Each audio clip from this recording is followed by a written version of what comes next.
con frecuencia hemos preguntado al profesor Fernando Arango de cómo interpretamos este artículo, cómo interpretamos esta gráfica, esta tabla, cómo se interpreta, porque a veces es difícil, ¿no?, con todas las tecnologías modernas, de dar una verdadera apreciación de esa situación.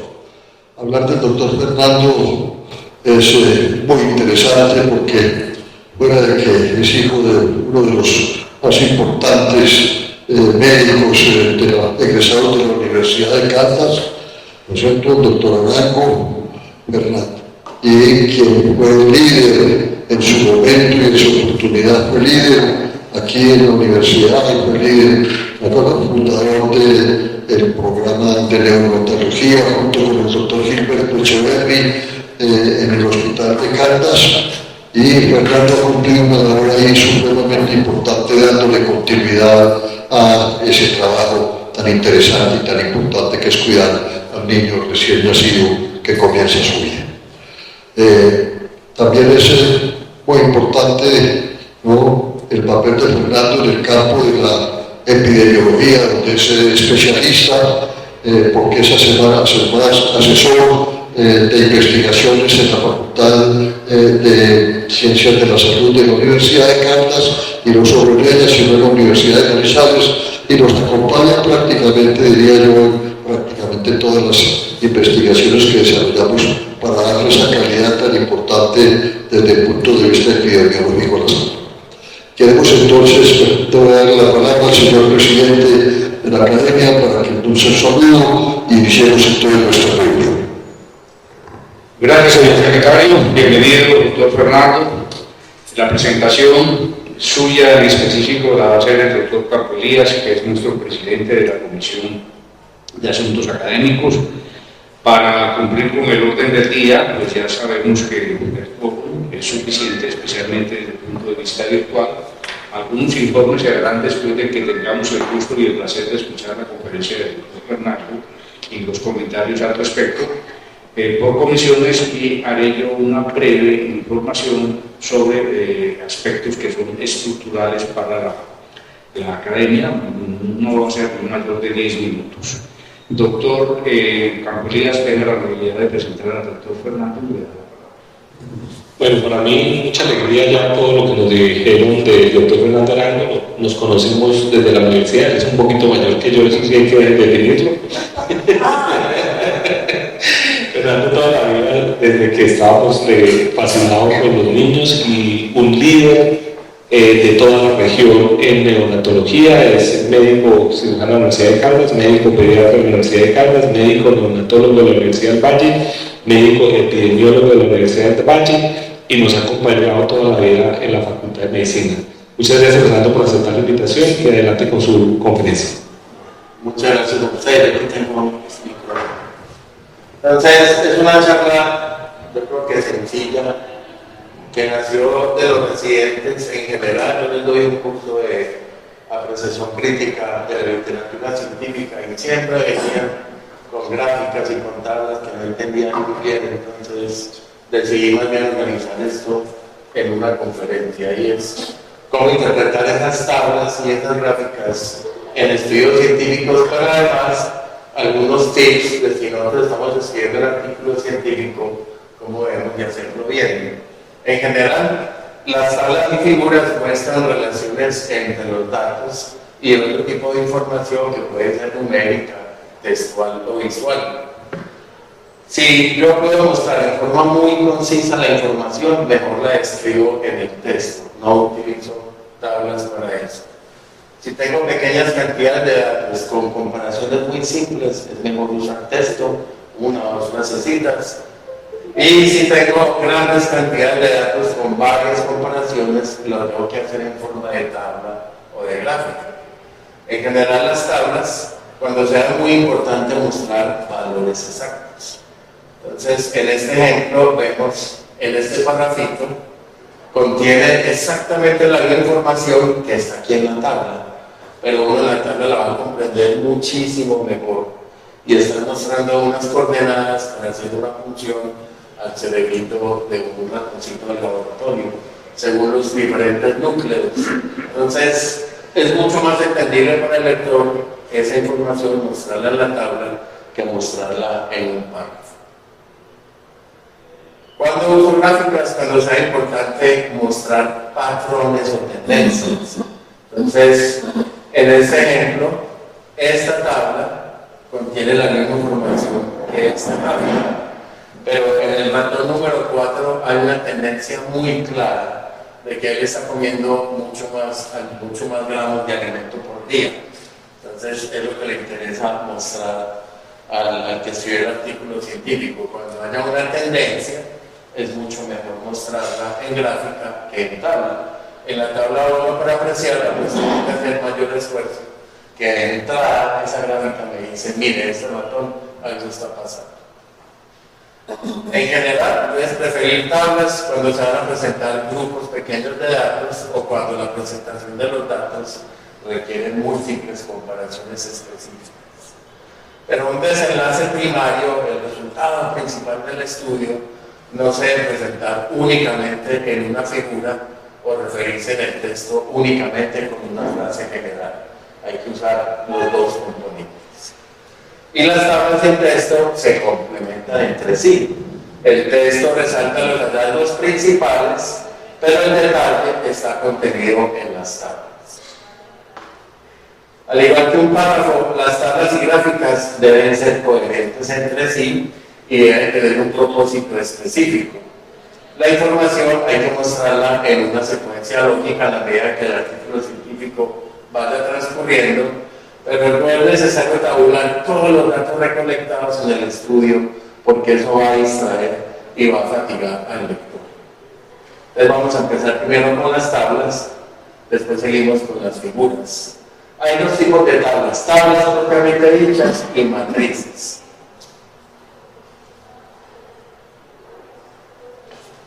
Esta es una tabla, está fallándome un poquito este coso. Esta es una tabla donde nos están mostrando en columnas las frecuencias en el cambio climático de las ondas de calor.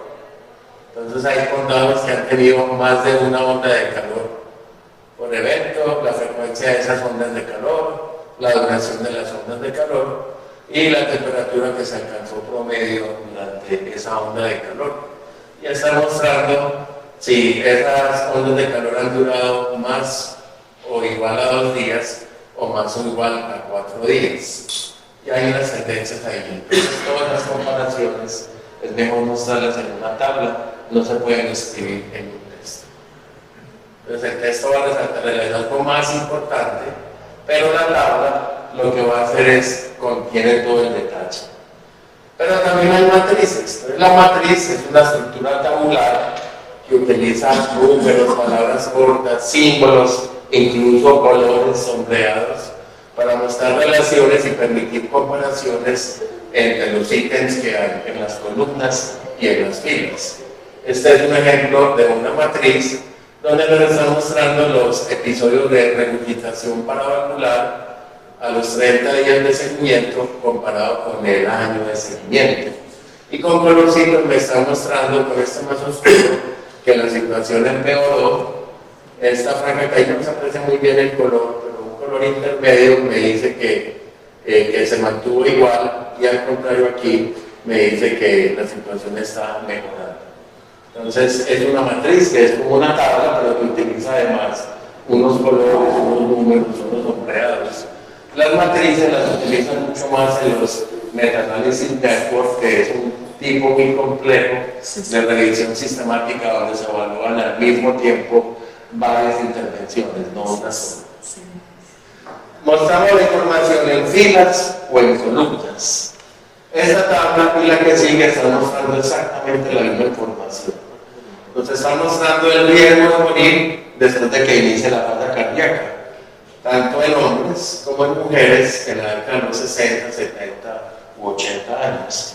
Y toman como referencia un periodo de tiempo, lo que pasaba entre el 96 al 2000, y lo están comparando con 2001 a 2005, 2006 a 2010, 2011 a 2015.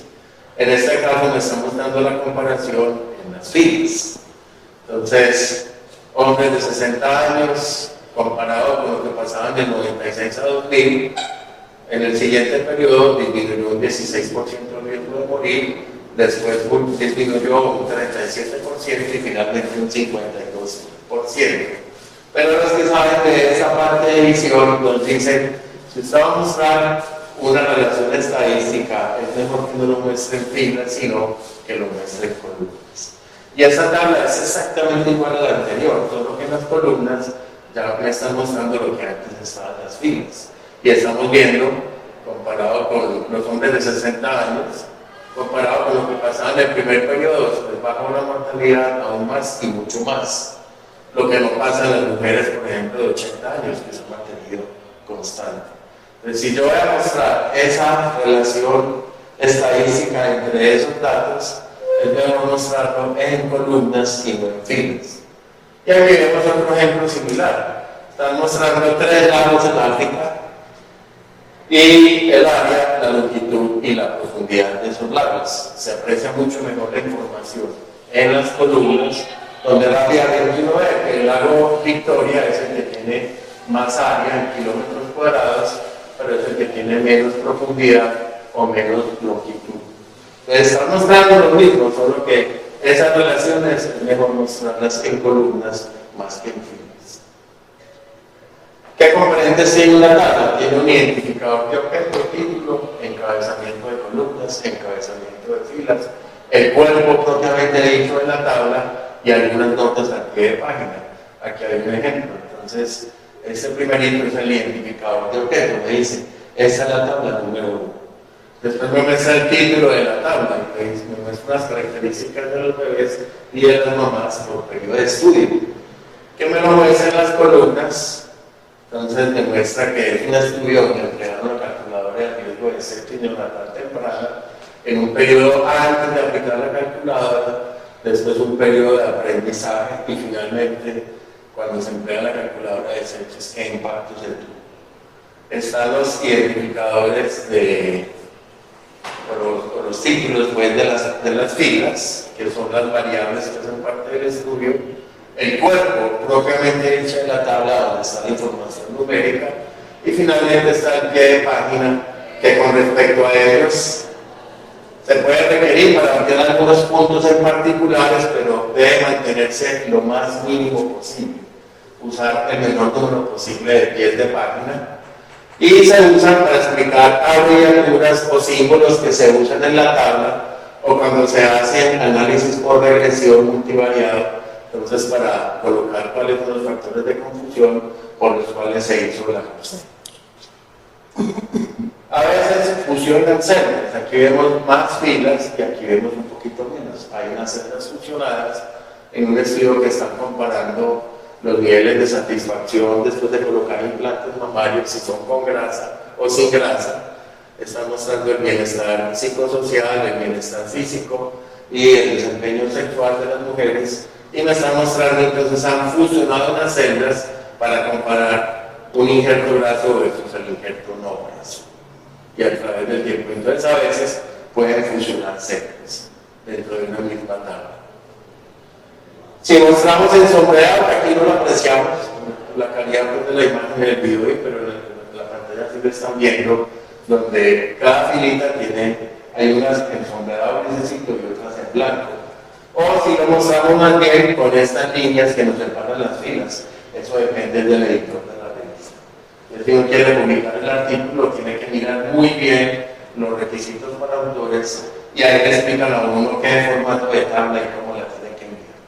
Ahí sí no hay nada que hacer, eso depende del editor de la revista. ¿Qué problemas hay cuando se presentan datos numéricos? A veces presentar demasiados datos y va a ser difícil de leer la tabla y va a fatigar mucho al lector. Hay presentar solamente los resultados que sean estadísticamente significativos, eso es un error. Expresar los datos con números o letras, ser demasiado preciso. 48.54%, 48.5%, no hay que ser tan extremadamente preciso.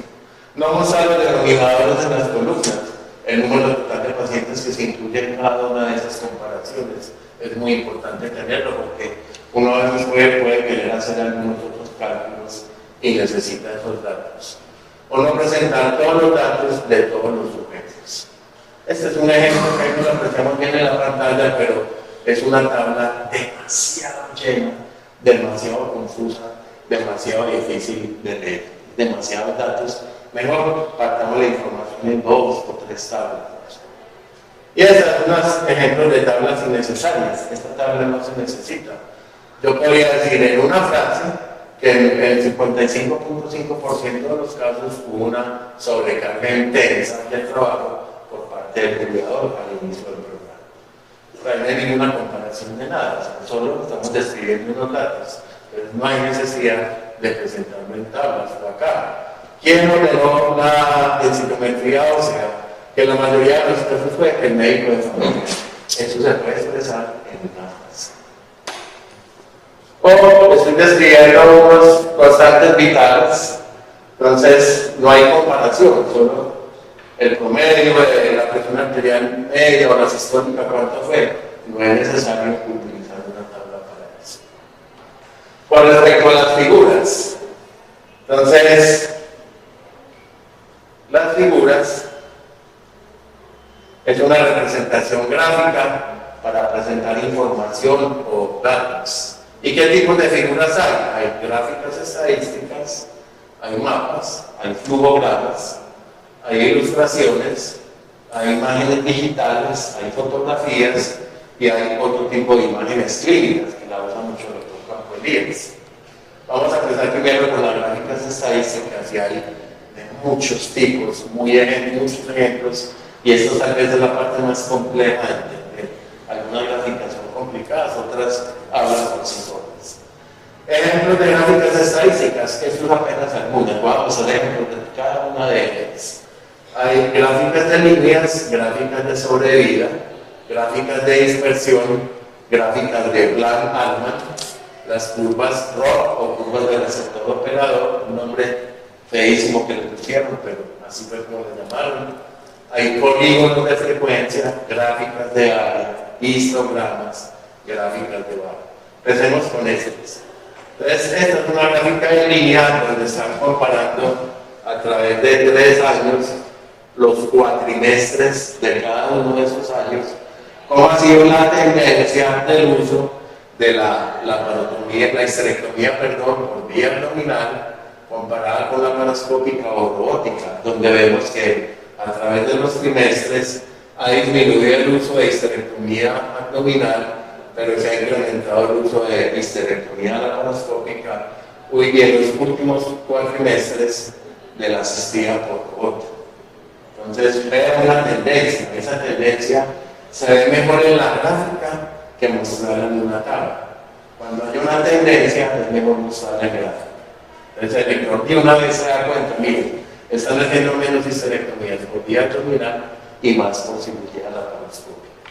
Se llaman gráficas de línea. Aquí hay otra, donde me está mostrando la mortalidad en Estados Unidos en los últimos años por el consumo de opioides. Entonces están comparando con este verdecito, hay un incremento muy dramático en los últimos 2 años que analizaron en ese periodo de tiempo el aumento de los opioides sintéticos, el fentanilo. Y son muertes causadas por esos consumos de opioides. La heroína también ha aumentado en los últimos años y había un incremento constante de los opioides naturales, como la morfina. Entonces, esas tendencias se aprecian mucho mejor en gráficas de líneas que mostrarlas en una tabla. O la sepsis neonatal tardía, intrahospitalaria, que afecta muchísimo más a los reumatolitos más extremos, los de menos de 28 semanas. Pero además, esta tiene una cosa interesante, es que además de las líneas, me está mostrando estas barritas que se llaman barras de error, que en este caso son los intervalos de confianza del 95% para cada uno de esos estimativos. Entonces son gráficas de línea que tienen o intervalos de confianza o a veces nos muestran desviaciones estándares o percentiles. Hay que leer muy bien el pie de página, que es lo que me están mostrando ahí. O que la mortalidad de las sepsis neonatales ocurre más en las horas de la noche que en las horas del día, donde de pronto el personal está mucho más fatigado. Entonces son tendencias, se ven mucho mejor con gráficas que en tablas.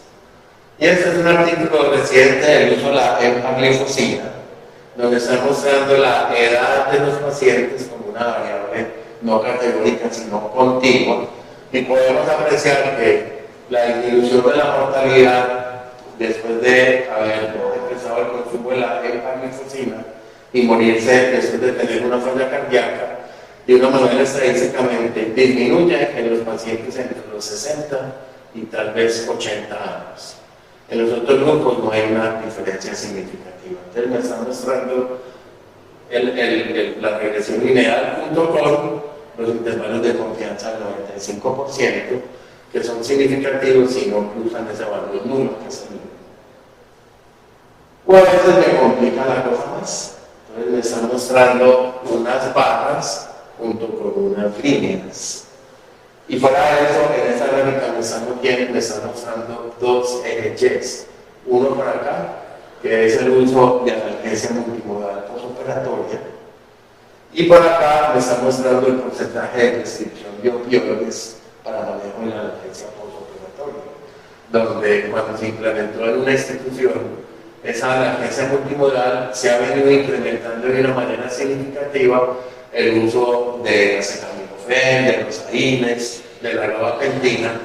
En comparación ha disminuido paralelamente el uso de los opioides postoperatorios, que de eso se trata precisamente esa analgesia multimodal, tratar de disminuir el uso de los opioides para que se para tomarse. Entonces me combinan gráficas de barras junto con líneas, y además me muestran dos ejes. Estos son otro tipo de gráficas estadísticas que se llaman las gráficas de sobrevida o análisis de Kaplan-Meier. Sobrevida no quiere decir morirse o sobrevivir, quiere decir es tiempo a evento, y hay diferentes desenlaces. Algunos sí pueden ser muerte, como acá. Aquí es, bueno, más que muerte, tener tiempo libre antes de recurrir a una falla cardíaca cuando se está tomando empaglifosina comparado con placebo.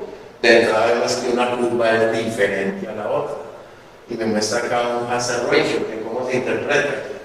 En cualquier momento del seguimiento, que aquí fue hasta 810 días, en cualquier momento del seguimiento, la probabilidad de recurrir a otra nueva falla cardíaca es 30% menos en el grupo que tomó empaglifosina comparado con el placebo, de una manera estadísticamente significativa, porque ese intervalo de confianza no está cruzando el valor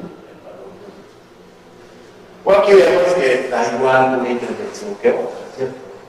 Entre otras cosas, los Kaplan-Meier no todos tienen que nacer aquí abajo, a veces se originan desde arriba.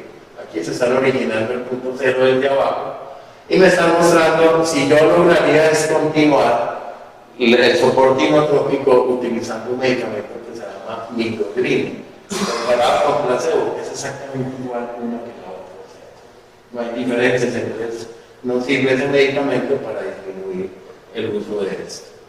Y a veces se da una prueba estadística que se llama un log test. Miren que esa pena es significativa. Entonces no hay diferencias entre el grupo intervenido con el grupo placebo. Pero puede originarse desde arriba, o sea, no tiene que ser de abajo hacia arriba.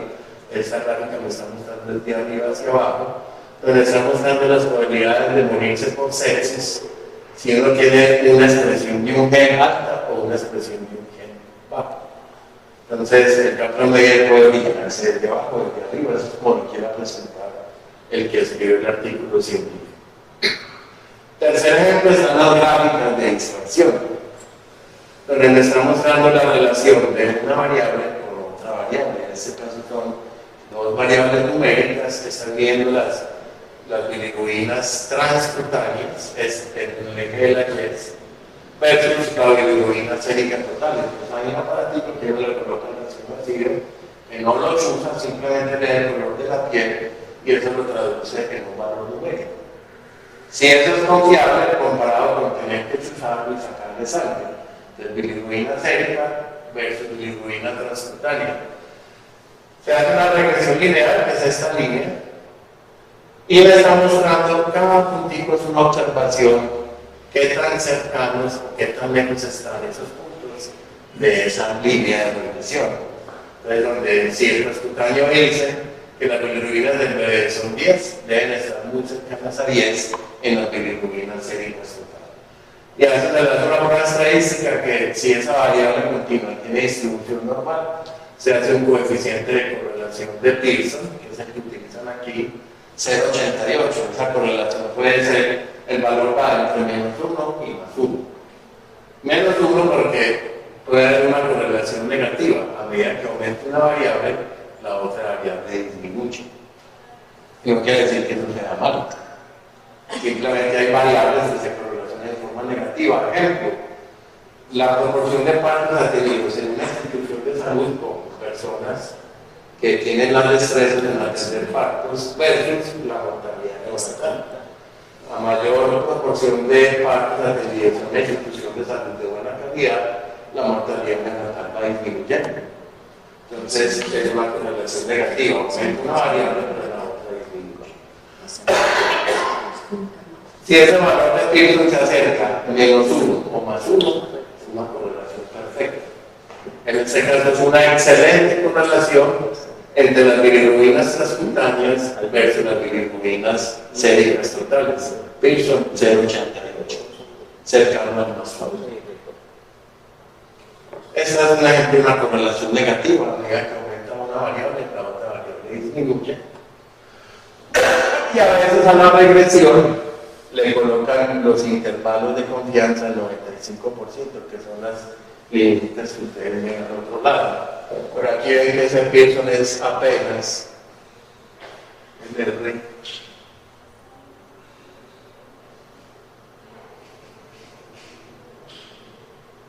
.04 y ven que es muy dispersos, los datos están muy dispersos con respecto a esa línea. Entonces yo podría decir que no hay una correlación entre una variable y la otra variable, nada que ver una variable con la otra variable. Después están las gráficas de Bland-Altman, dos estadísticos súper importantes en el mundo, que ellos dijeron, vea, a veces puede no ser una simple correlación lineal, que la veo como tan perfecta, y la realidad puede que no sea así. Entonces ellos, en su estudio original, compararon la velocidad expiratoria forzada en un laboratorio de espirometría, de función pulmonar convencional, comparado con el mini pico flujo que uno puede tener en un consultorio y pone el niño a soplar y eso le da un valor. ¿Qué tanto se correlacionó uno con el otro? Y era casi perfecto. Pero ellos inventaron una gráfica diferente que se llama la gráfica de Bland-Altman, donde me colocan aquí en el eje de las X, suman una observación más la otra observación y le sacan el promedio. Y en el eje de las Y es la diferencia de los promedios. Y establecen el promedio y unas líneas de acuerdo, donde vemos que no era tan perfecta la correlación y que hay muchos puntos por fuera de esas líneas de acuerdo. Esa es otra manera de ver las correlaciones entre una variable y otra, las gráficas de Bland-Altman. Después están en los estudios de precisión diagnóstica, están las curvas ROC, nombre muy raro que le pusieron, curva receptor. Yo imaginaba por allá en la época que existían los radioaficionados, alguien estaba hablando con un radioteléfono de esos y otra persona lo está escuchando, el receptor operador.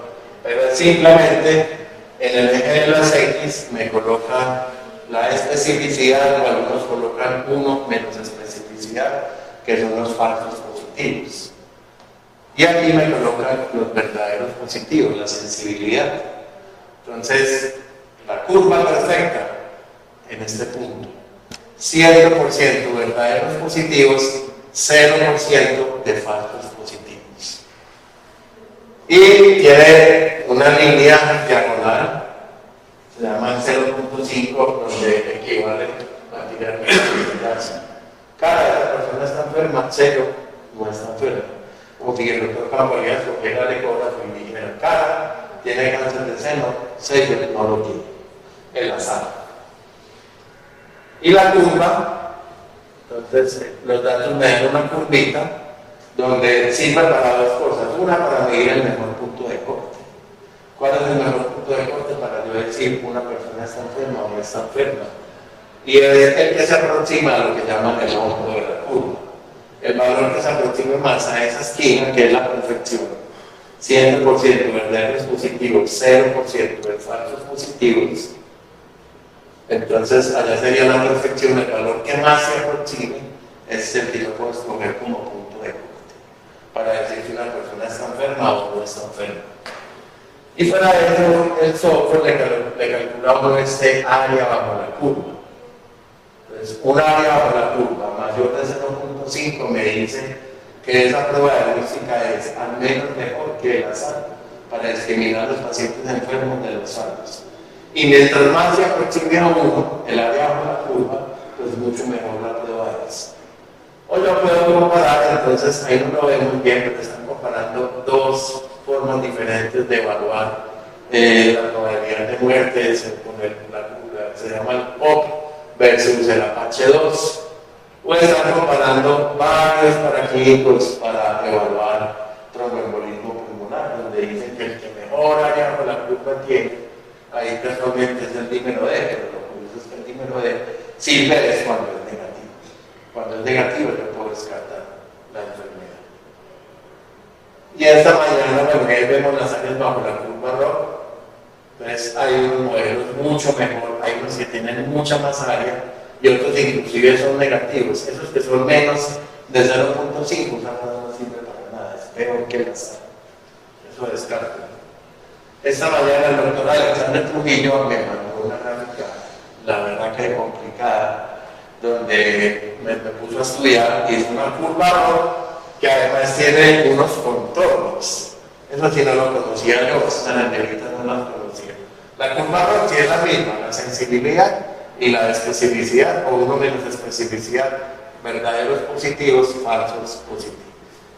Entonces, la curva roja la comprendo perfectamente, pero a esa curva roja le agregan otros arandeles, le agregan unos contornos de predicción y unos contornos de confianza.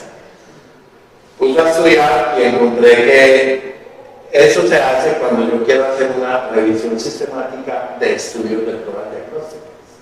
Ustedes saben que hay revisiones sistemáticas solamente de ensayos químicos controlados, hay revisiones sistemáticas de estudios de pronóstico, de estudios observacionales, pues hay también revisiones sistemáticas de estudios de pruebas diagnósticas donde cada circulito de esos es un estudio y todo se resume en el diamantico. El diamantico es lo que hace un análisis, que eso sí lo conocemos, donde me está mostrando, aquí no lo apreciamos bien, pero que tiene una sensibilidad como de 0,84% y una especificidad muy cercana también. Pero la hace más compleja porque le calculan unos intervalos de confianza, con más intervalos, contornos de confianza y unos contornos de predicción, que quiere decir que el estimativo oscila entre esas gráficas circulares, que ahí está el estimativo. Polígonos de frecuencia, yo personalmente no veo ninguna diferencia con las gráficas de línea. Yo las veo similares, no sé, o sea, no voy a encontrar la diferencia entre una gráfica de línea y un polígono de frecuencia. Pero aquí está mostrando infecciones por el de todos los estafilococos aureus, algunas son meticilino sensible y otras meticilino resistente a través de los años. Para mí es similar a una gráfica de línea, pero bueno, se llama polígono de frecuencia. Gráficas de área, es una gráfica de línea la cual le pinta el área que hay por debajo de esa línea. Es muy similar, pero donde me muestran que el parto vaginal espontáneo tiene una tendencia a disminuir y ha aumentado mucho más la cesárea sin electiva, o sea, sin inducción del trabajo de parto a través del tiempo. Pero es perfectamente como una línea. Aquí está la gráfica de línea y al ladito le colocan los colorcitos. Es decir, le ponen colorcitos, la llaman gráfica de área. Pero es muy similar a una línea realmente. otras un poquito más complejas, más colores, etc.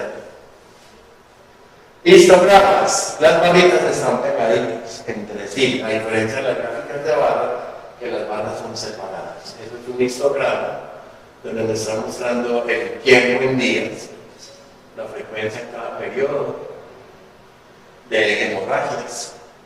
Y mientras que las barras, ellas son separadas, hay separaciones entre las barras, en el histograma son pegaditas. Algunas son sombreadas, otras no, y esta además tiene las barritas de error, donde me está mostrando el estimativo más los intervalos de confianza del 95%. O las barras pueden ser horizontales, donde es mucho más fácil ver acá, por ejemplo, que es un complejo ahí, son cardiopatías congénitas del adulto que se asocian con la albuminuria. Hay una cardiopatía que tiene mucha más albuminuria, que es el complejo de Eisenmenger. O a veces las barras son negativas, están por debajo de un valor cero, donde me están mostrando en un grupo control que está en blanquito, con un grupo a los que le hicieron electroestimulación bioeléctrica. Entonces, está mostrando cómo el grosor del bíceps o del recto femoral disminuye menos, o sea, hay menos sarcopenia. Si haces pacientes, yo les coloco los electrodos y le hago la estimulación muscular. O hay las barras apiladas, a la barra le colocan unos colorcitos. Y es la percepción que tienen los familiares de los pacientes que están hospitalizados en una UCI, de qué tan importante es que haya continuidad en el personal de enfermería, que es mucho más importante, los médicos aténicos que hacen parte del staff de la UCI, o los FEMES, que son los residentes del cuidado intensivo. La gente le da unos porcentajes diferentes para ellos. Es muy importante que el personal de enfermería fuera siempre el mismo. O hay gráficas de barras que se llaman back to back, espalda con espalda, donde están comparando hombres y mujeres y las causas de mortalidad más importantes.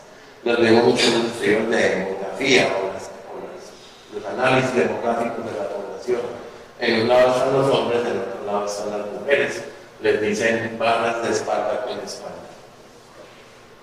O a veces me combinan líneas, las combinan con barras. La misma información que está en esta gráfica es la misma que está en la barra, pero se aprecia mucho mejor los cambios que hay con una intervención versus la otra intervención. O aquí me están combinando lo mismo, barras con líneas, gráficas de líneas abajo, donde está mostrando la probabilidad de morirme con diferentes modalidades ventilatorias, donde me dice que si utilizan presiones positivas al final de la expiración muy altas, se aumenta la mortalidad de una manera estadísticamente significativa. Lástima que no se aparecen con tan buena resolución las gráficas. O si utilizan una presión que se llama presión plateau en la ventilación mecánica, si la presión es muy alta, también se aumenta la mortalidad. Entonces están combinando barras con líneas. Otro tipo de gráficas estadísticas, las gráficas de pastel o los pies, las gráficas de anillo o donas y las gráficas de burbuja. Este sería un pie donde nos muestran los diferentes grupos de prematuros que hay, donde los que más nacen son los prematuros tardíos de 34 a 36 semanas y los que menos nacen, 6%, los prematuros muy extremos de menos de 28 semanas. Pero a veces son muy complejos. Y es una encuesta que le hicieron a las personas, ¿usted qué le gusta echarle a los tacos? Y ponen en un país todo un montón de porcentajes. Esto es mucho mejor mostrarlo con estas barritas, donde lo que la gente menos le gusta echarle a los tacos, la piña. Tacos, esas pizzas hawaianas.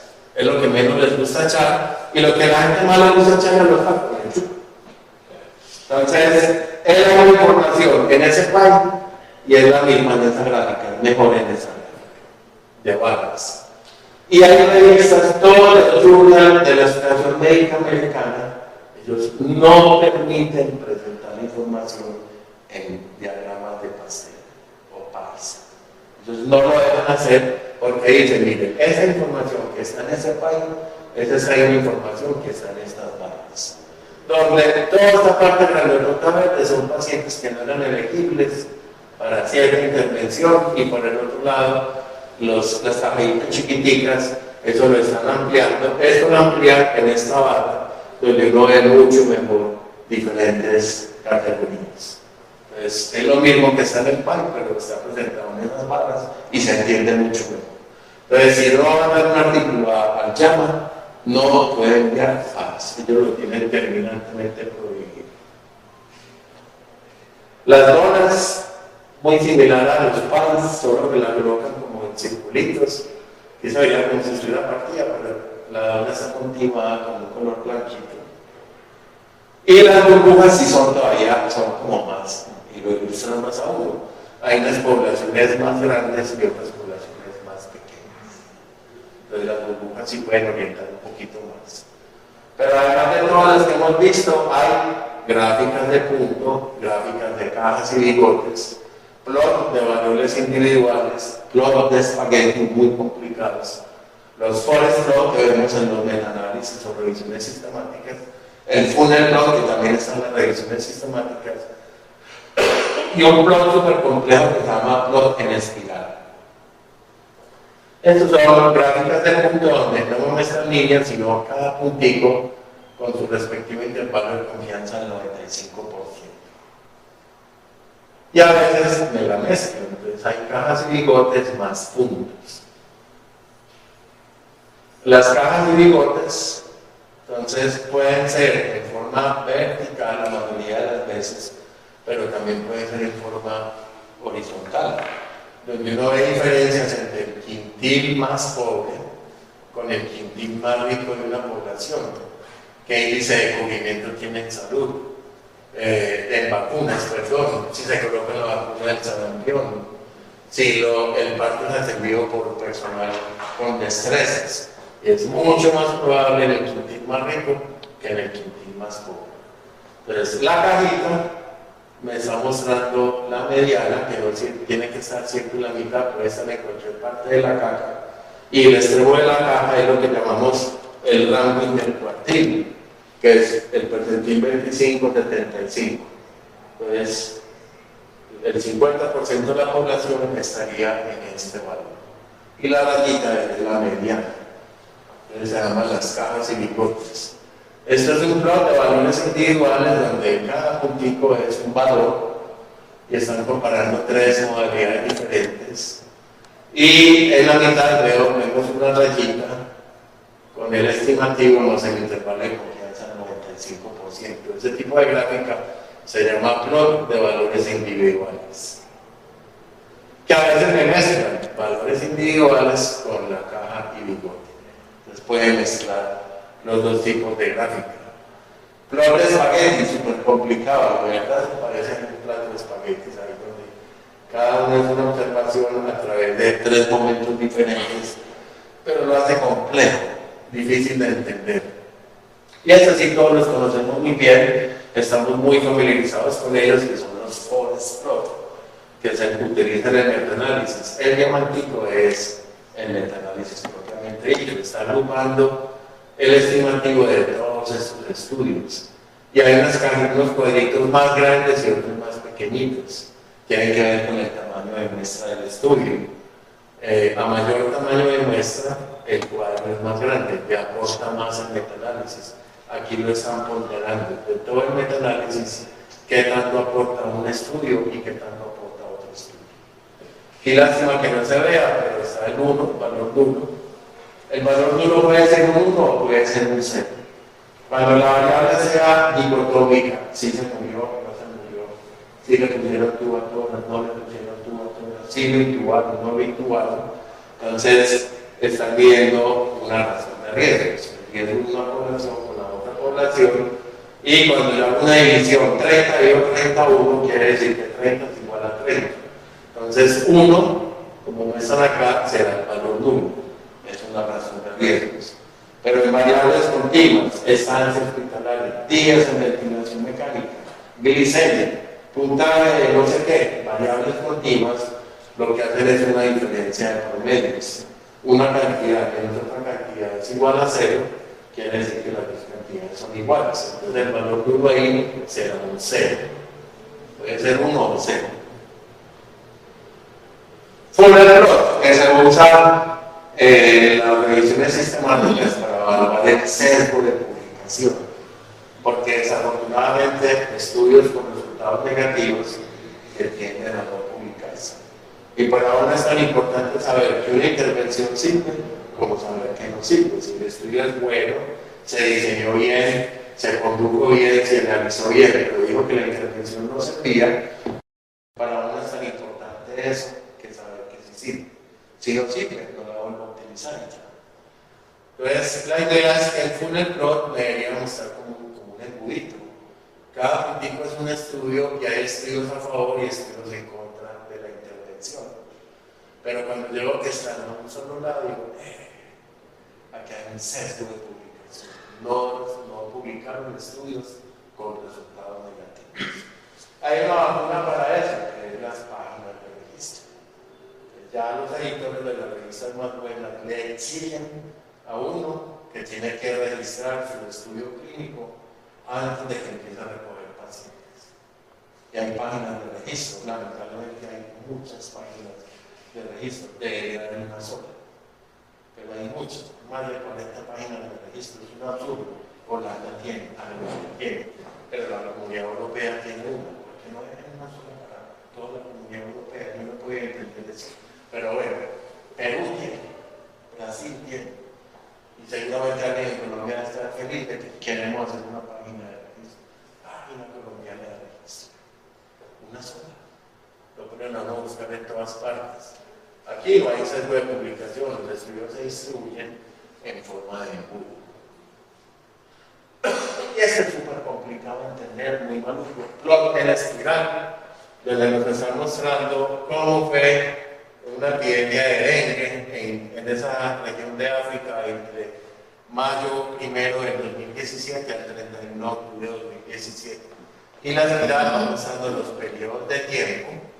Durante todos esos periodos de tiempo, periodos semanales donde hay unos periodos que tuvieron más epidemia de dengue que otros. Un poquito difícil de entender, pero uno le pone sentido común y termina por entender la gráfica. Y a veces me complican, entonces la tabla con una gráfica, estamos mostrando aquí unas gráficas apiladas, unas barras apiladas con unas tablas. ¿Cómo elaborar gráficas? Es muy importante que le quiero definir qué quiero comunicar al lector. Si quiero mostrar la tendencia, cuál es el elemento más importante del estudio y determinar si la gráfica es la mejor herramienta versus hacer una tabla o simplemente describirlo en el texto. Uno lo ve mucho con los residentes que en el informe final, para cada cosa un par o una tabla. Distribución por sexo, distribución por grupos de caracterización de no sé qué. Y le muestran a uno 30 pasteles, 30 barras. Hay que definir bien si vale la pena o no vale la pena. Identificar las características que van a condicionar la construcción de la gráfica. Pueden mostrar los datos, su objetivo es describir, comparar o correlacionar. Y cuál es la naturaleza de esas variables, si son variables cualitativas o cuantitativas. Identificar la naturaleza de las unidades de información. Las variables son diferentes medidas en un mismo individuo o existe un apareamiento que se va a reflejar en la gráfica. Determinar qué variables son necesarias mostrar para ilustrar ese resultado que se quiera comunicar y elegir el formato de la gráfica, preguntándose siempre si hay una mejor alternativa para mostrar los datos. Evaluar si combinar elementos gráficos puede mejorar la calidad de esa gráfica. La gráfica debe hablar por sí sola, ella solita tiene que hablar por ella. Y aquí hay un ejemplo de cómo no y cómo sí elaborar una gráfica.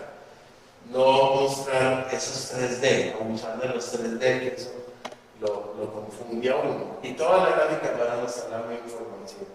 Están comparando un grupo que recibió placebo versus otro grupo que recibió el fármaco y lo que era antes de la intervención y después de la intervención. No lo entendemos bien, aquí de pronto entendemos un poquito Pero si le pongo las gráficas, las barras de error, va a ser todavía mucho más informativa. Pero estas tablas, esas gráficas anteriores, las represento mucho mejor en estas cajas y bigotes, donde entiendo que fue mejor con el fármaco que con el placebo, la diferencia antes de ser intervenido y después de ser intervenido.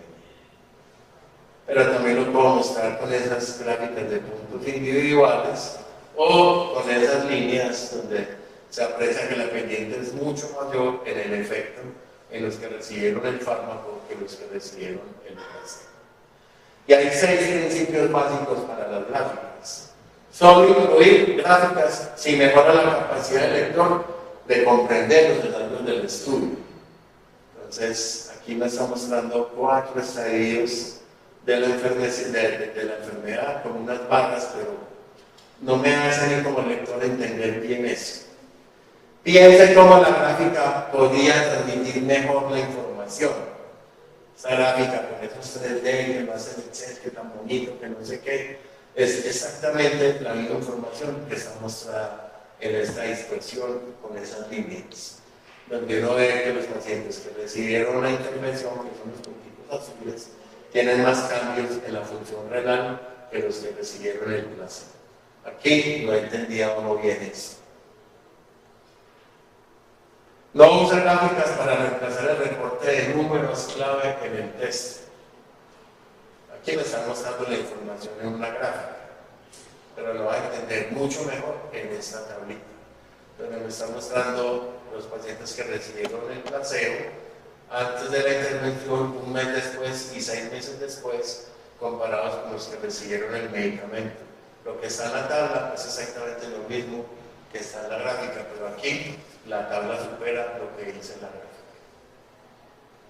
Las gráficas deben dar una impresión visual inmediata de los datos. Con solo esa gráfica, yo inmediatamente entiendo que las personas que toda la vida han fumado y que continúan fumando tienen mucho más riesgo de morirse que los que nunca han fumado o los que fumaban, pero en la década de los 30 dijeron no voy a fumar más. Entonces, de entrada, el lector entiende lo que le está mostrando esa gráfica.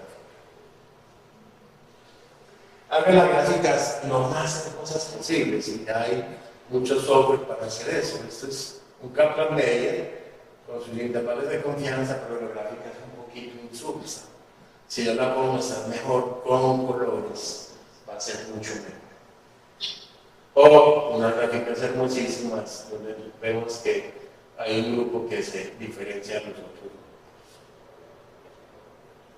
Y el título y la leyenda deben ser muy claros y completos. No hay que mostrar ejemplo para eso.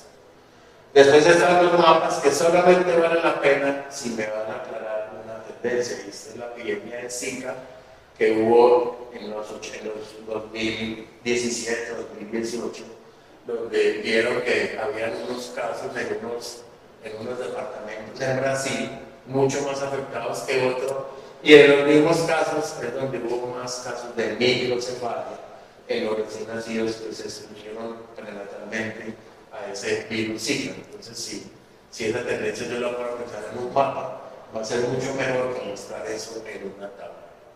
Los flujogramas, muy importantes, aquí no vemos la línea, lamentablemente, pero cómo escribo los pacientes a través del estudio. Las ilustraciones, bellísimas, las del New England Journal of Medicine, son las ilustraciones más lindas, donde me muestran la fisiopatología de las cosas, y son hermosísimas. Las imágenes digitales, digamos, los oftalmólogos usan mucho, fotos del fondo de ojo, pero además una microperimetría para ver las relaciones que hay entre ellos. Las fotografías se usan mucho, digamos, en artículos que hablan de cortes histológicos, o cuando sea importante mostrarle al lector que, por ejemplo, un recién nacido que nace con una nariz perforada perfectamente puede hacer meconio si él tiene una fistulita recto-cutánea y por ahí hace meconio. Y entonces no es suficiente simplemente mirar el pañal, tiene meconio, asumir que el ano está permeable, porque perfectamente puede tener la malformación anorectal. Entonces esa foto habla por sí sola, es muy explicativa. Y otro tipo de imágenes clínicas que son los estudios de imagenología, que son muy importantes mostrarlos a veces en los casos clínicos o en algunos tipos de estudios. O combinar una fotografía con una imagen clínica, de una ecografía que nos está mostrando la obstrucción que hay, cómo se ve en la clínica y cómo se veía en las fotografías, una trombosis de una arteria del vivo. Entonces, eso es lo que yo les quería decir. Si hay preguntas, comentarios, el doctor Álvarez va a hacer un comentario. Está online. Sí. Doctor Fernando Álvarez, por favor, haga su comentario. Sí, señor. Bueno, no, primero agradecer la invitación, una invitación inmerecida porque este es un tema bien complejo y tengo que confesar que soy un usuario frecuente de Fernando. Yo lo llamo muchas veces a horas inconvenientes, a veces estoy pasando ronda. Fernando, necesito que me ayude a interpretar esta gráfica, o que me diga qué tipo de análisis debo utilizar, o qué tipo de datos están utilizando en ese estudio, etcétera, etcétera. Entonces, realmente no soy la persona como más adecuada para comentar, pero... Y lo segundo que quiero decir es que ofrezco disculpas por no estar personalmente hoy, asistir personalmente a la sesión, porque estoy en una convalescencia, un procedimiento quirúrgico y la orden del cirujano es hoy para la casa y se me cuida. Entonces no pude asistir personalmente. Yo quisiera, Fernando, tienes, a ver, si me dejan compartir pantalla. Aquí la muestro cuando. Voy a compartir la pantalla. Y nos vimos con Fernando el viernes pasado y yo les di un ejercicio que hice en la inteligencia artificial. Entonces Fernando me presentó me mostró la presentación que iba a hacer, ¿cierto? Y yo le dije al chat GPT-4 y hoy lo actualicé al chat GPT Omni que fue lanzado ayer, ¿cierto? A ver qué pasaba cuando yo le decía que me interpretara esas gráficas y lo que Fernando nos había ofrecido, que además con una claridad grandísima, y hoy respondí muchas dudas que tenía acerca de cómo interpretar gráficas, tablas, desde el punto de vista estadístico y epidemiológico.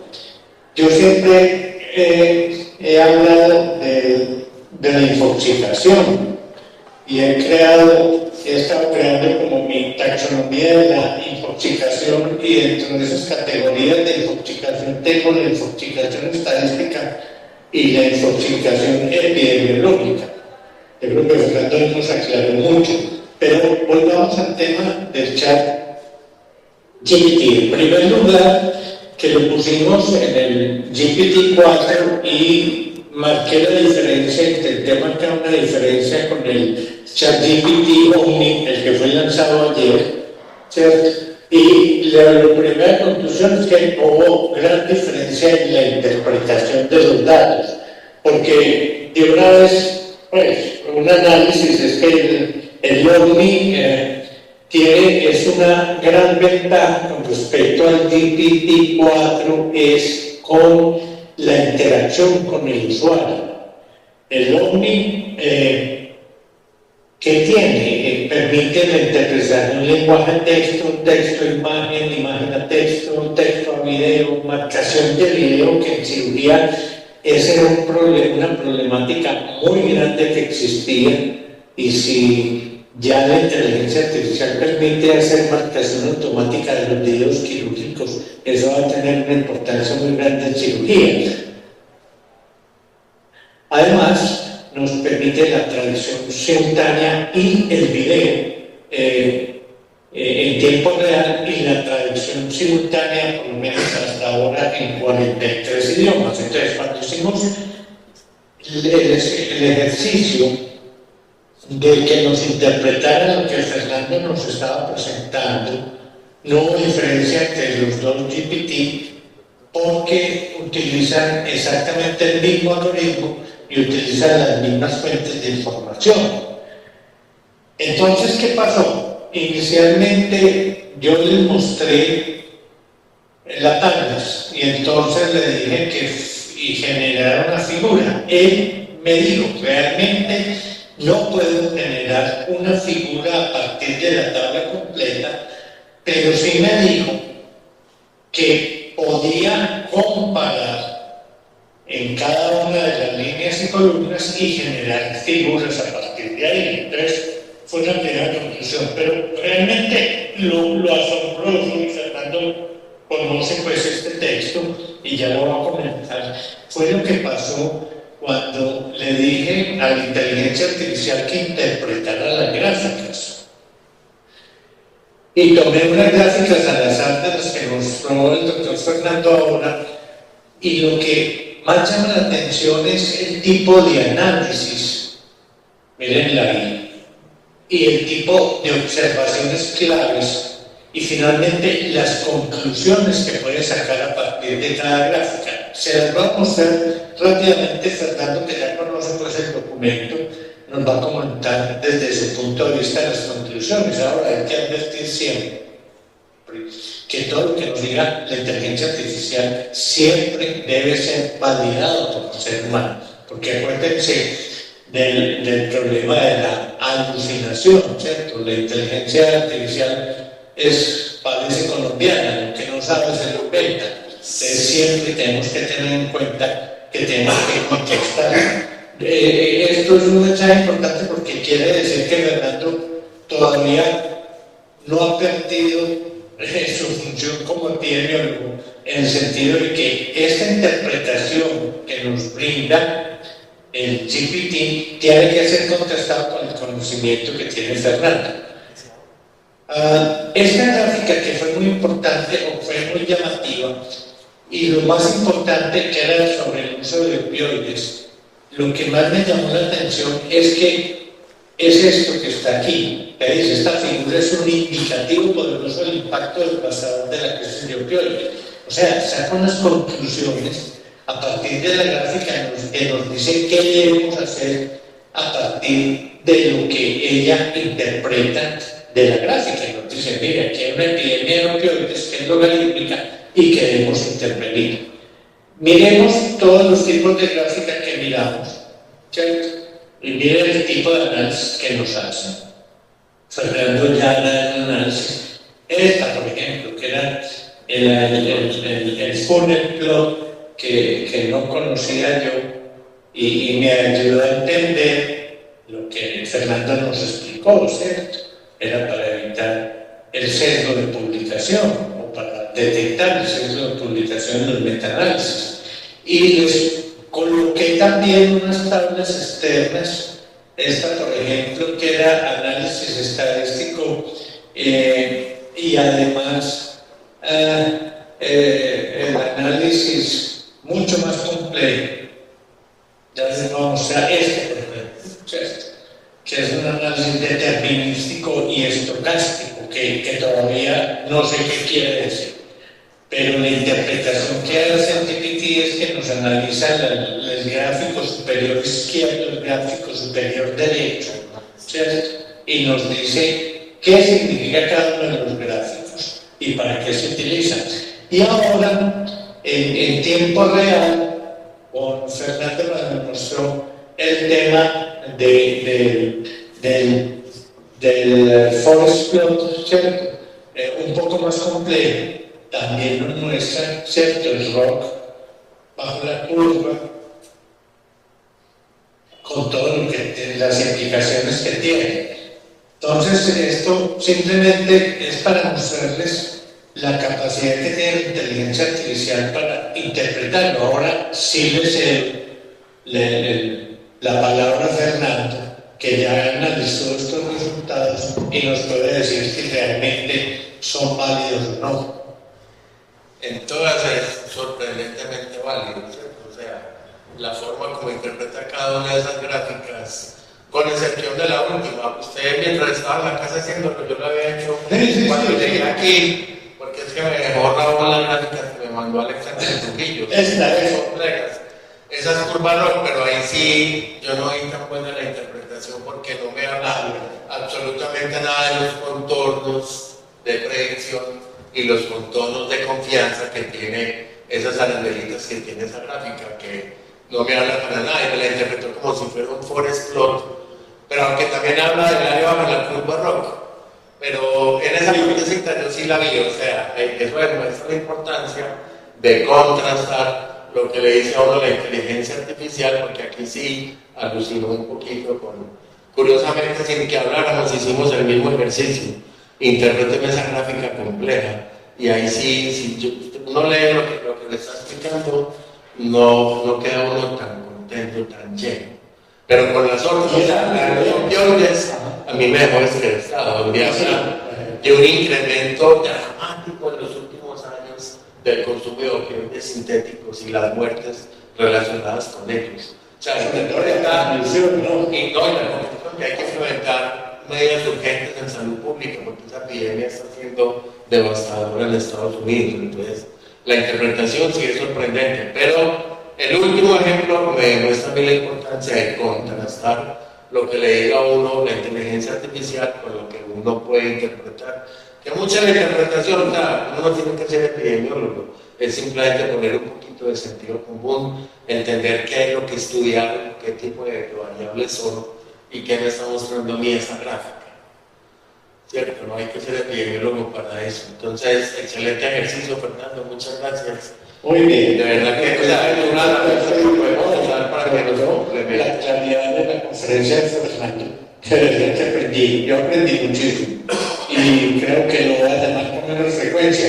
Ahora el mensaje es, listo, utilicen la inteligencia artificial, pero no dejen de enviarme a Fernando la interpretación para que él como ser humano, no como un algoritmo predictivo, no creador de conocimiento, que es la inteligencia artificial que tenemos ahora, ¿cierto? Nos dé una respuesta que a lo mejor no es la adecuada, como muy bien lo vemos en este ejemplo, que es mucho más complejo. Y eso que, miren que aquí utilizamos el GPT-4.0, que se supone pues que es la última maravilla del mundo. Todavía estamos en la inteligencia artificial débil.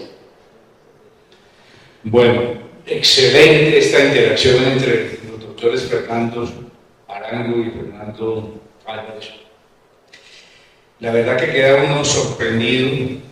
No sé si habrá, vamos a darle la palabra al doctor Carlos y si hay alguno de los 52 asistentes virtuales, aquí somos 12, también abrimos lógicamente ese espacio. Yo quería decir dos palabritas nomás, que yo soy epidemiólogo también, pero definitivamente me quedo sorprendido cada vez más de los avances de, no solamente de la ciencia y la tecnología aplicada en todas las áreas, sino en la nuestra, en lo que son los diseños epidemiológicos, en lo que es la forma de recopilar la información, de transmitirla como más. Yo me sentía muy orgulloso de apreciar en un momento dado la diferencia entre determinístico y estocástico, y ahora después de escucharlo a ustedes yo creo que no tengo ni idea de realmente cuáles son esas diferencias, o sea que las cosas han avanzado mucho.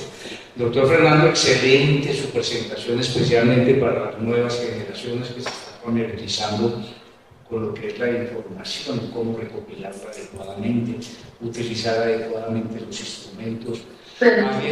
Alguien decía que el conocimiento y el hacer en cualquier actividad del ser humano, mientras no tenga una adecuada información, es como si no existiera. Y si además esa información se puede presentar en una forma sencilla, elemental, pedagógica, como usted lo ha hecho, aunque cuando vuelvo y repito, hay cosas que son ya bastante complejas en ese aspecto, pues muchísimo. Vamos a darle la palabra al doctor Carlos, que tiene una pregunta, y estaremos pendientes de los que están conectados para poder brindar también la palabra. Bueno, buenas noches a todos los académicos, los que están conectados, los que están acá. Realmente tengo dos sensaciones. Una, que no me sorprende la claridad de Fernando, porque pues somos compañeros incluso de trabajo, pero siento una admiración total, al igual y lo vi en estos días como propuesta para que él hiciera una reseña del doctor Miguel Arango Soto, su padre, y todo lo que aportó para la neonatología regional, para la prevención de niños quemados, muchas cosas. Entonces realmente eso no me sorprende. Lo que sí me sorprende es que ya hablar de términos epidemiológicos para nosotros los cristianos común y corriente, yo creo que eso es complejo, porque Fernando se preocupa en cualquier área. Allí pueden llegar a donde ginecología, medicina interna, lo que quiera, ellos interpretan. Entonces mi preocupación, y tal vez mi pregunta, Fer, es ¿cómo percibes que esta gente joven, trabajas con residentes, trabajas con estudiantes, frente a la posibilidad que ellos, como plantearon ahora, se confíen en la inteligencia artificial, pero no generen su propio criterio para poder analizar esto a una luz de unos elementos básicos? Porque esto vemos que es muy profundo. Los elementos básicos que podemos tener para interpretar esto, porque muchas veces uno leyendo un artículo, pues creo que lo más malo es, por ejemplo, mirar las tablas, a no que sea un tema que uno domine. De resto, es complejo. Pero yo creo que pero esto, y para eso, pues, quería decirte que no, escucharte, no, es una maravilla y siento emoción, estoy muy emocionado de escucharte. Muchas gracias, Carlos. Gracias, doctor Carlos. El doctor Bernardo quiere también decir algo. Bueno, muchas gracias, Fernando, a los dos Fernandos, por sus comentarios personales. Yo simplemente quiero conversar una cosa. A mí me da una gran dificultad leer los artículos. Y yo les digo una cosa, ahora que tengo el chat GPT básico, el débil, porque el otro hay que pagar, es increíble cómo le pongo yo un artículo a ese señor y me hace un análisis en minutos y yo veo si usted vale la pena yo seguir adelante o no. Yo estoy absolutamente sorprendido por eso. Y he tenido posibilidad de leer más artículos que nunca, ¿por qué? Porque me llegan y le pongo eso y eso en 10 minutos me tiene la respuesta completa. Y yo veo si sigo para adelante o no sigo para adelante con ese artículo. Yo les digo, es absolutamente sorprendente. Y esto es solo una de las cosas que se hacen. Perdón. Doctores Fernandos, tanto agradecerles inmensamente en nombre de la Academia por su excelente presentación. Este tipo de actividad es la que verdaderamente hace escuela entre nosotros. Muy agradecido, siempre a su disposición aquí en la Academia. Muchas gracias. Bueno, va a empezar el doctor Fernando. Entonces, Carlos, muchas gracias por la pregunta. Yo siempre he visto que en los programas de pregrado hay dos debilidades. La primera debilidad es que no nos enseñan epidemiología de una manera agradable. Yo le confieso, para mí, en el pregrado, y lo digo pues con mucho respeto, no quiero hablar mal de nadie, pero para mí era un vomitín la epidemiología, ¿sí? Así de sencillo, o sea, es que en primer semestre me dieron un curso de estadística y yo que no quería ver sino huesos y cadáveres y el microscopio y la celulita con la doctora Adela, no me acuerdo cómo se llama, que era una profesora de biología, y uno hablándole de estadística y números, pero es que yo vine a estudiar matemáticas, pero era con el mayor del uno, ¿cierto? Entonces, no está como bien en los currículos, no digo en la ECANDES, en general, en el país. Y fuera de eso, los estudiantes de pregrado de medicina egresan sin ninguna destreza en la apreciación crítica de la literatura científica, que yo creo que es un curso que es fundamental y que lo estamos dando a los residentes, pero no son residentes. Eso sería desde el pregrado de medicina, que usted entienda que es diferentes tipos de metodología en investigación clínica y qué herramientas tiene uno para apreciar críticamente si ese estudio es válido o no es válido, etc. Entonces yo pienso que todo nace desde ahí, Carlos. Y con respecto a la inteligencia artificial, es una herramienta, ¿cierto? como toda herramienta hay que saberla usar y usarla para bien. La semana pasada hubo unas conferencias en la Universidad de Manizales donde yo quedé sorprendido con un presidente de geriatría de la Universidad de Caldas, un muchacho que está empezando la residencia y que nos mostró todo lo que está haciendo con el uso de la inteligencia artificial a favor de su programa de formación como geriatra. Yo creo que el doctor Fernando lo conoce, no me acuerdo el nombre de él, pero un muchacho sorprendente, o sea, yo quedé aterrado, como presenta los casos clínicos, les hace unas gráficas de la línea de tiempo, de lo que ha pasado a través del tiempo de esos pacientes geriatras que tienen unas historias de 800, 1000 páginas, y cómo la inteligencia le ayudaba a resumir la información, mostrarle los hitos más importantes que han pasado en sus patologías, hacerle la gráfica. No, esa no queda. Me dice, tú ya voy de salida, qué rico. Yo siempre he pensado que yo nací 30 años antes de lo que yo debería haber nacido. Yo debería ser, ahorita un estudiante me dice, porque uno se sorprende con todo lo que tienen ahora, pero no me explico uno como pelecho, como dicen las abuelitas, como dice uno para pelechar. Yo no me explico.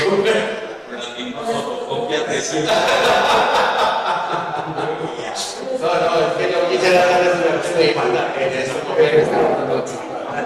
Yo nací antes, hermano. Entonces, yo creo que le conté un poquito. Bueno, nuevamente muy agradecido. En el orden del día tenemos los dos últimos puntos. El primer punto, las píldoras académicas a cargo del doctor Hernán Darío Salazar. Y posteriormente vamos a hacer un informe muy breve, pero que sea muy breve para podernos irnos a descansar. Profesor, interrumpo, la persona de la que hablo es Luis Felipe Guido, un residente de geriatría de la Universidad de Caldas, que verdaderamente nos sorprendió en ese taller que hicimos en la Universidad de Manizales sobre el uso de inteligencia artificial en los procesos de enseñanza, aprendizaje que esperamos replicar alguna vez en la academia. Luis Felipe Aguirre, excelente. Muchas gracias. Bueno, este es un artículo que me pareció supremamente importante, pero como el artículo era largo y la idea de las píldoras es que sean corticas y sustanciosas, entonces recurrí al ChatGPT. Y el ChatGPT me ayudó a hacer un excelente resumen que traigo hoy. Se llama Exposición a la luz solar. Es hora de repensar las recomendaciones.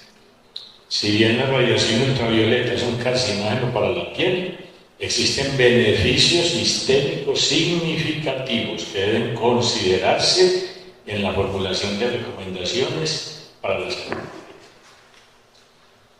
Primero, el artículo propone una reevaluación de la visión actual sobre la exposición solar y sus efectos sobre la salud. Se argumenta que si bien la radiación es carcinógena, también tiene efectos muy beneficiosos que deben ser considerados. Puntos claves. Primero, ausencia de evidencia de aumento de la mortalidad. A pesar del riesgo conocido de cáncer de piel, no existen estudios que vinculen la exposición solar con un aumento en la mortalidad por todas las causas. Segundo, estudios epidemiológicos. Investigaciones en el Reino Unido y Suecia sugieren una asociación entre exposición solar y reducción de mortalidad por todas las causas, incluyendo enfermedades cardiovasculares y cáncer. Tercero, efectos más allá de la vitamina D. Se destaca la importancia de vías independientes de la vitamina D, como la fotomovilización del óxido nítrico de la piel, que contribuye a la reducción de la morbilidad cardiovascular. Cuarto, evolución de la piel clara. La selección evolutiva de la piel clara en latitudes altas se relaciona con la necesidad de sintetizar vitamina D en entornos con menor radiación ultravioleta. Sin embargo, se argumenta que otros mecanismos también están involucrados, como la reducción de enfermedades infecciosas. Quinto, el óxido nítrico y la enfermedad cardiovascular. La exposición a la luz ultravioleta, particularmente las longitudes A y B, moviliza óxido nitroso de la piel. Ello reduce la presión arterial y, por tanto, la movilidad cardiovascular. Otro mecanismo de acción, el artículo explora otros posibles mecanismos como es la modulación inmunitaria por el ácido urocánico cis y la influencia de la exposición ultravioleta en la expresión génica. Miopía. La creciente incidencia de miopía se relaciona con la disminución del tiempo al aire libre, lo cual sugiere la necesidad de reevaluar las recomendaciones de evitar la luz solar. Enfermedades asociadas a la deficiencia de luz solar. Se presenta el concepto del cuarteto de la luz solar para identificar enfermedades que pueden beneficiarse de la exposición a la luz ultravioleta, cuáles son esclerosis múltiple, hipertensión, diabetes tipo 2 y COVID-19.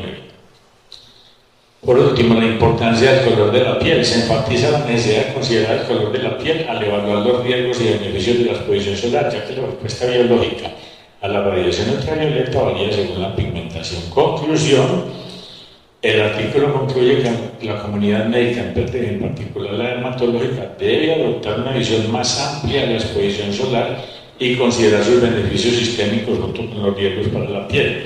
Se necesitan más investigaciones para comprender completamente los mecanismos y el impacto en la salud a largo plazo. Ya sabemos que el raquitismo ha vuelto a aumentar en Europa fuertemente por el exceso de protección al sol. Las casas farmacéuticas están produciendo ya solamente protectores solares de 50 para arriba. Ya usted va a ir a buscar un tanga 8 y no lo encuentra, pues era muy barato. Ahora solamente consigue 80 y 100 que. Si nosotros entendemos qué significa un SPF, que es un factor de protección solar, un 80 o un 100 no tiene ninguna ventaja sobre un 30 o un 40, pero vale el triple. Entonces, por esa razón, esa disminución en la exposición al sol también nos está enfermando. Eso me pareció tan importante. Y habla del sol, porque el sol de allí en la noche a las 9 se iba al sol de Punta Cana. Es el sol ese, o es el mismo sol de eso. No, lo que pasa es que el artículo sí hace ese análisis de las diferentes alturas, pero el hizo el resumen simplemente no entra en profundidad, sino en las conclusiones. Pero sí, el artículo sí hace el análisis de las diferentes alturas. Muy interesante el artículo y mucho más el análisis en que se expresó. Muy bien, que tengan buena noche todos.